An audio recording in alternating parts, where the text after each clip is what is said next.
प्रत्येक सरकारी कार्यालयात पत्र लिहिण्याची, बिल बनवण्याची, ईमेल करण्याची किंवा सर्क्युलर काढण्याची वेगवेगळ्या प्रकारची टेम्पलेट्स वापरली जातात.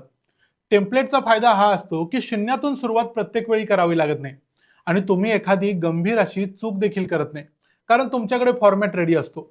अशा प्रकारचे टेम्पलेट्स पत्रव्यवहारात, राज्य व्यवहारात बनवण्याचा पहिला प्रयत्न हेमाद्री पंडितानं केला होता. पण त्यानंतर भारतावर इस्लामचं आक्रमण झालं आणि हे सगळं मागं पडलं. फारसी भाषा, फारसी कालगणना, फारसी मायने अशा प्रकारे फारसी भाषेनं सगळं ऑफिस जिंकून घेतलं. छत्रपती शिवाजी महाराजांच्या राज्याभिषेकानंतर महाराजांनी एक लेखन प्रशस्ती निर्माण केली. त्यासाठी बाळाजी आवजी चिटणीसांनी मोठ्या प्रमाणावर काम केलं. म्हणजे काय केलं तर मराठी ही राज्य व्यवहाराची भाषा केली. त्यासाठी राज्य व्यवहार कोश केला आणि पत्र कशी लिहावीत, त्यासाठी काय माहिती असावेत, इतर कागदपत्रांचे फॉर्मॅट कसे असावेत, या सगळ्याचे वेगवेगळे टेम्पलेट्स बनवून घेतले. अशा प्रकारच्या लेखन प्रशस्तीचे 78 टेम्पलेट्स आज आपल्याकडे उपलब्ध आहेत. इतिहासाचार्य वी का राजवाड यांनी त्यांच्या लेखन प्रशस्तीमध्ये याचे काही नमुने दिलेत.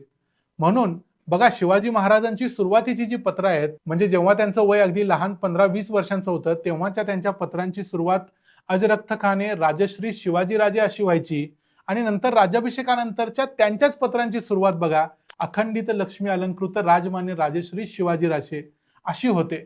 म्हणजे फक्त राज्याभिषेक केला की माणूस राजा होत नाही.